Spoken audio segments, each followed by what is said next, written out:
For today's cravings mga mamshis ay gagawa tayo ng mochi balls with dipping sauce. Super sarap nito at nung isang araw ko pa nga kinikrave, sobrang hilig ko kasi talaga sa mochi. At alam ko marami rin sa inyong mahihilig dito dahil super sarap naman kasi talaga. Super dali lang naman niyang gawin mga mamshis, ito lang yung mga kakailanganin natin.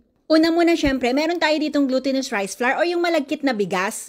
Yung totoong paggawa nito, yung ginagamit nila, yung sweet glutinous rice flour o yung mochi ko ata yun. Pero dahil nandito lang tayo sa Pilipinas, yung glutinous rice flour na lang, okay na yan.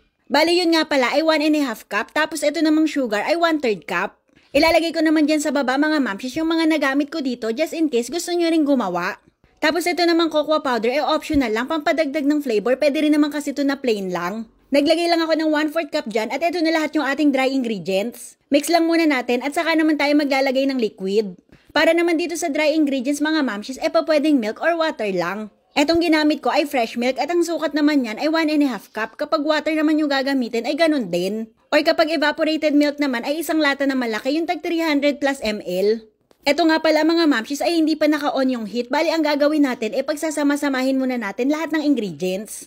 At kapag nahalo na natin mabuti yung wala nang buo-buo na parang ganyan ay pwede na natin i-on yung heat sa medium. At pagkatapos mga mamshis ay dapat hindi na natin to tigilan sa paghahalo. Madali lang kasi yan magbuo-buo dahil nga dun sa glutinous rice flour na ginamit natin. Kagaya nito mga mamshis, tingnan nyo, saglit na saglit pa lang to nakasalang pero nagbuo-buo na kaagad. Kaya once na nakasalang na siya, dapat hindi nyo na siya iiwanan at saka tuloy-tuloy na tayo sa paghalo.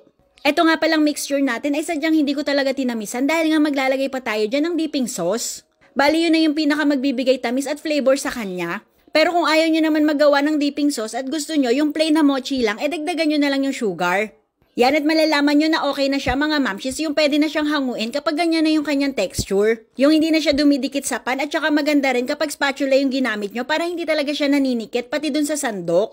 Nag-prepare na rin ako dito ng cocoa powder at saka naman natin siya bibilugin ng maliliit yung pa-bite size lang. Pwede rin naman to mga mamshis na ilagay nyo lang sa isang container tas hati-hatiin nyo na lang ng pa-square. Basta depende na sa inyo kung gaano kalaki o anong shape yung gusto nyong gawin dyan. Pwede nga rin to inegosyo mga mamshis, kung may mga tinitinda kayo dyan, pwede nyo tong isama. Ako kasi kapag nakakakita ako ng mga nagtitinda nito, talaga namang bumibili ako dahil favorite na favorite ko talaga ang mochi. Super sarap naman kasi talaga, di ba mga mamshis, lalo na nga kapag malamig yan. Dati nga mochi ice cream pa yung ginagawa ko, pero para maiba naman, etong may dipping sauce na lang. Naglagay nga rin pala ako ng mantika dun sa pang-scoop at saka dito sa kamay ko mga mamshis, medyo sticky kasi talaga to. At ito na yung nagawa lahat ng ating 1.5 cup ng glutinous rice flour. O diba madami na rin siya mga mamshis, hindi naman din mahal yung mga nagastos ko dito. Bali 36 pieces yung nagawa nito lahat, tapos maglalagay na tayo dyan ng iba't ibang dipping sauce. Tsaka ito nga rin palang crushed grahams para meron namang kakaibang texture at tsaka maglalagay rin ako ng Milo dyan.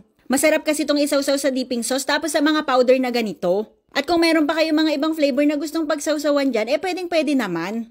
Kagaya na lang ng peanut butter o yung crushed peanut, basta kayo nang bahala mag-explore sa iba't ibang flavor niyan. At ito namang chocolate dipping sauce na ginamit ko ay chocolate spread lang yan na nilagyan ko ng konting hot water. Masyado kasi siyang thick para lumagnaw lang. At syempre, ang condensed milk, masarap tong combination yung condensed milk at saka yung crushed grahams. Tapos ito namang chocolate sauce dito sa Milo, perfect combo talaga tong dalawa na to mga mamshis. At sakto lang din yung tamis nito kahit sinawsaw pa natin dyan sa chocolate sauce at sa Milo. Dahil nga yung mochi balls hindi naman natin dinamihan yung asukal. Pero para sa akin, mas nagustuhan ko talaga yung condensed milk at saka yung crushed grahams. Perfect talaga silang pagsamahin.